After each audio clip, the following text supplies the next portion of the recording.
Welcome to our PhD webinar on methods and materials. In this webinar, we will focus on how your chosen methods and materials should relate to your research question and research design. That doesn't mean that people aren't struggling with potential technical difficulties when it comes to writing the methods section.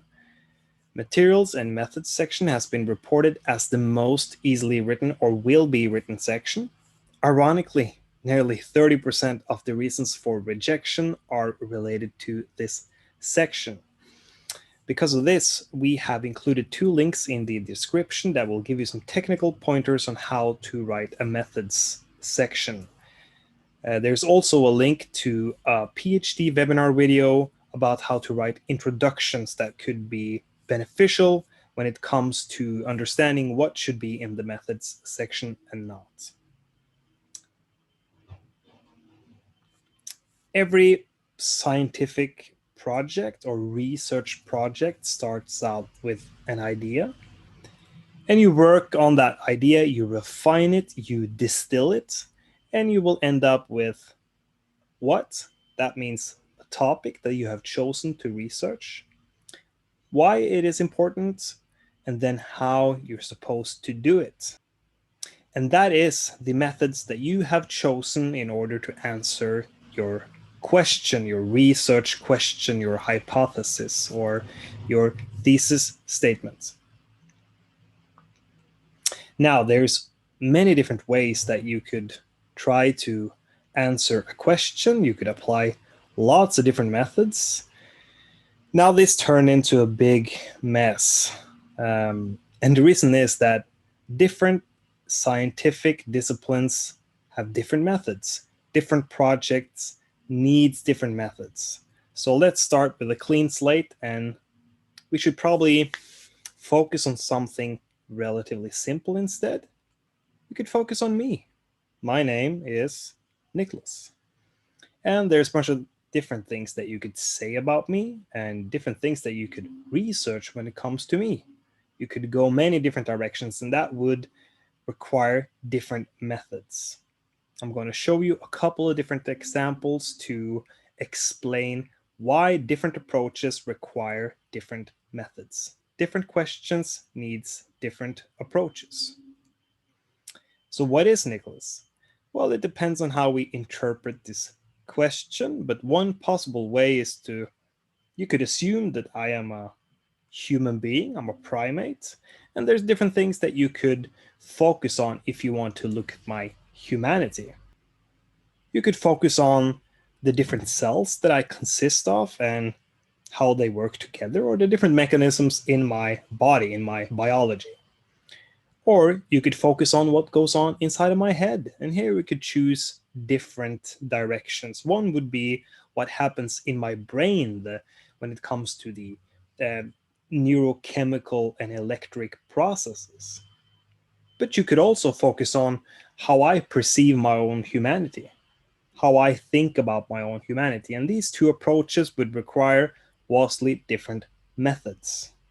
One would you would need to scan my brain and see how it works. And the other question would be answered through interviewing me and asking me how I feel about being a human. You could also think about it like this. What is Nicholas? Well, it's a name, and it probably comes from somewhere. Turns out that it comes from ancient Greece. In this picture, you see the ancient Greek goddess Nike. So not the sports brand, but the ancient Greek goddess of victory. And if you combine that with the ancient Greek word for the people, Laos, I don't really know how to pronounce it. The point is that these two words combined will create Nikelaos, or victory of the people.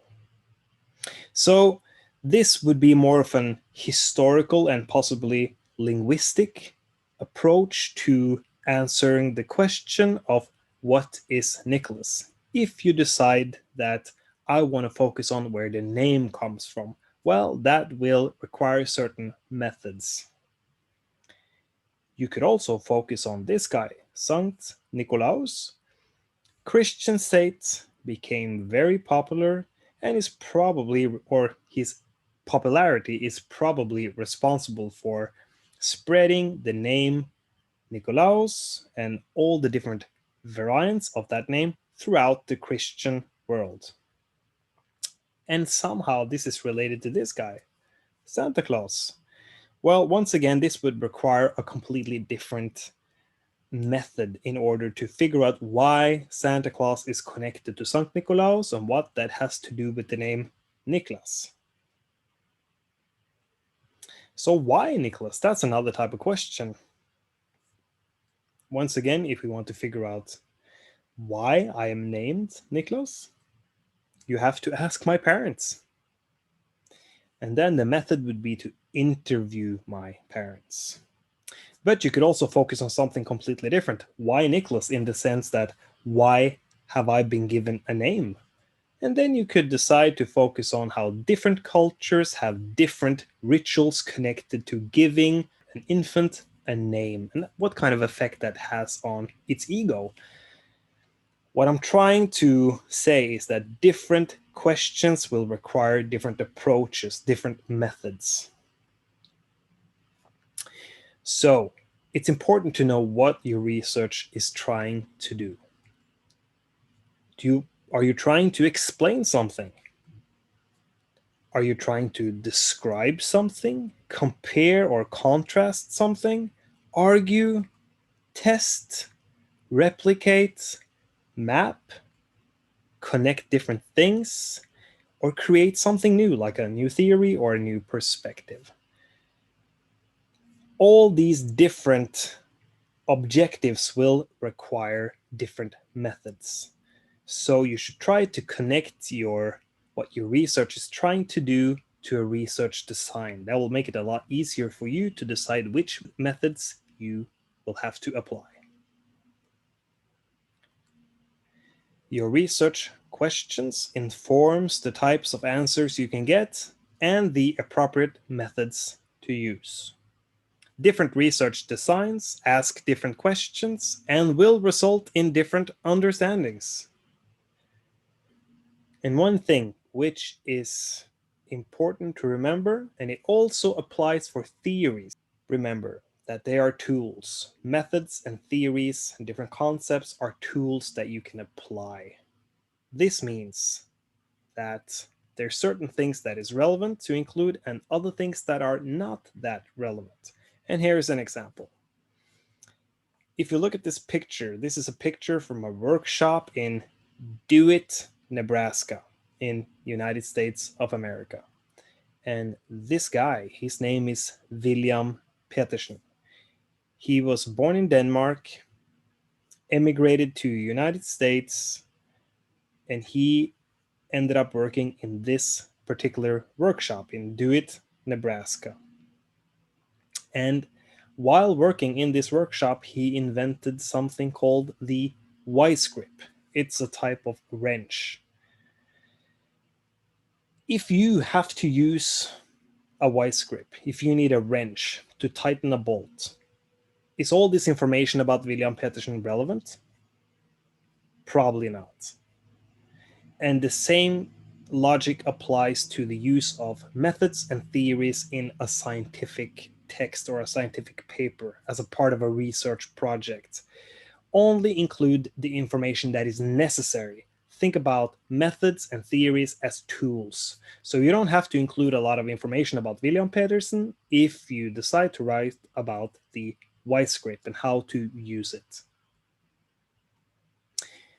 In conclusion, the research design dictates the structure and contents of the methods section. Your method or methods should match the intended research design. If you are struggling with your research question and appropriate methods, use the research design to help formulate exactly what your questions are asking.